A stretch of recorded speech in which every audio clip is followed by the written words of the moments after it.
Everyone loves a side quest in a game. Wouldn't it be great to add these into Minecraft? Retrieval quests are quests where an NPC asks you to find a specific item out in the world, and when you find it, you return it to them. Once you return this item to the NPC, you can take your rewards. This is how to add retrieval quests into Minecraft.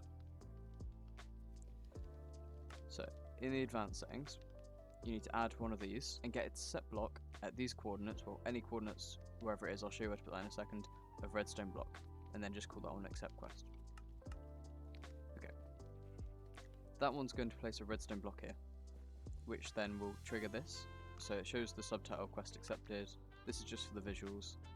And then the title as well on chain conditional always active for stolen valuables, which is the name of the quest. And chain conditional always active, structure load, retrieve quest 1. So what this one does, which is the important one really, these two are just for the visuals. This one will spawn in the structure for the quest. The structure that I've got is a chicken, because that's supposed to be, there you go, so stolen valuables, quest accepted is what it shows you. And it also loads the structure. So in the quest he tells you that you should go, up to the top of the watchtower to find it. So obviously in here there's a few watchtowers, this one's the correct one here. And when you go up it, now because of the last one it's spawned in the structure of a chicken. So for this you've made the structure of a chicken, or whatever you want your item to be. You can have it so it spawns an item. I tend to prefer that you use an entity that then drops the item, just because items can despawn, be picked up, there's lots of different things, so it's better to do an entity. So this is the potato thief, so you know you've got the right thing.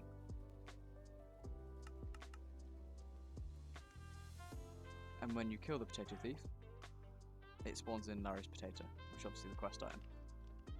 And then you can go back down. So that's the first part of retrieval quests. You need to have command blocks that show the quest has been accepted, and obviously this one here, and it spawns in the item or the chest, so that you can't actually get the item until after the quest's been accepted, to make sure nothing gets messed up.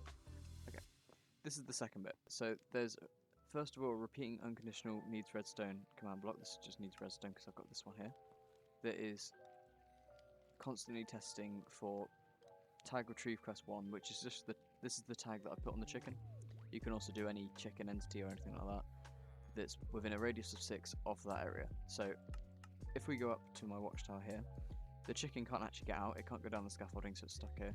So if the chicken somehow gets away from here, that means it's been killed, and in that case we'll drop you a potato because you've killed it and stolen the potato back. And then when that happens, it sets off the comparator, which changes the light here, and that loads in Larry's potato on the location of the nearest player to those coordinates, which is up in that tower. So it will be the player that's killed the chicken. So that's how you get the item off of the chicken. So it's structure load again here. So structure load Larry's potato, that's, again, I've just saved the potato here as a structure. And then the last set of command blocks, so those are triggered if you go into advanced settings on here again and find give potato. So this is the one where you give them the item. It can also be complete quest or whatever you want it to be. So this is what you press when you've got the things for the quest. It will look like this here. Give potato. So when you've got the things for the quest, it will look like that. You can name it something else if you want. And that will be for when you complete the quest and you're trying to give them the item. So again, same command. Pretty much all the NPC commands are always set block. That one isn't obviously, but most of them are always set block because that's the most you can do in these ones really, because it's only one command. So set block at the coordinates, redstone block, same as the other one, and that just goes at these coordinates and places a redstone block. So the first thing that will happen, because this one has got a delay on it here, is it will try and do this one, since there's no delay. So impulse unconditional needs redstone, and it will check if the player's got the potato in its inventory. So this is just a normal poisonous potato, but data 3, so it specifies this one, because I've set the data to 3 on it.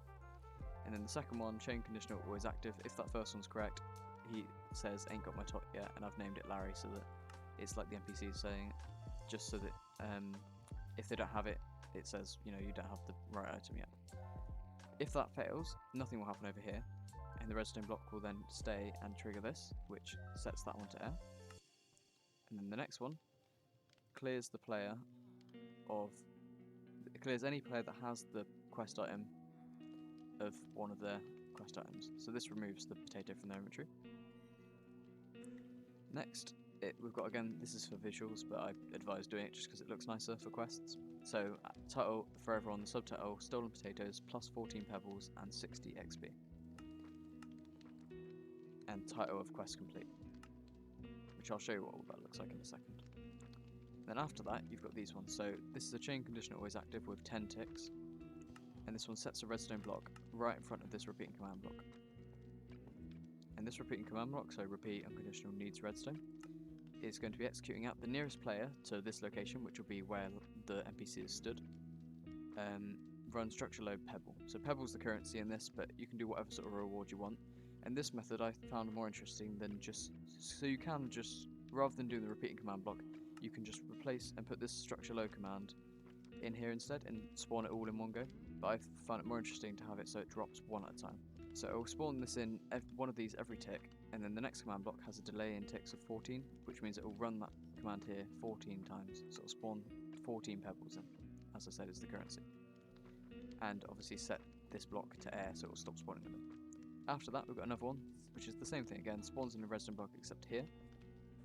And then this one's a repeating command block which adds 1 to the score of the player, which is LPD, which is the level up score in this adventure world. Again, this is just for rewards, so it does it one at a time, and it's the same thing, does it once per tick, and then this one, after 60 ticks, after the 60 XP has been gathered, it sets it to air and cancels it. So it doesn't have to be this complicated for the rewards, this is just so it looks nice. Anyway, so I'll show you what that one looks like. If I go over to my NPC, so I've got the quest item in my inventory. See, I've got 288 XP at the moment, and no pebbles. And then I'll just go into here, quest, gift potato, you can see quest complete, and it's spawning the pebbles at my feet, and giving me the XP one at a time as well. That's a super quick rundown of how you do a retrieval quest in Minecraft with command blocks. It's super easy. Obviously I've added lots of complicated bits for looks. If you need any support, put a comment down below or message me on Discord. If you'd like to subscribe, press the circle on the left. If you'd like to watch a video on how to make new dimensions in Minecraft, so any dimension you want, even a different end if you'd like, then click the video on the right. Thanks for watching. Bye.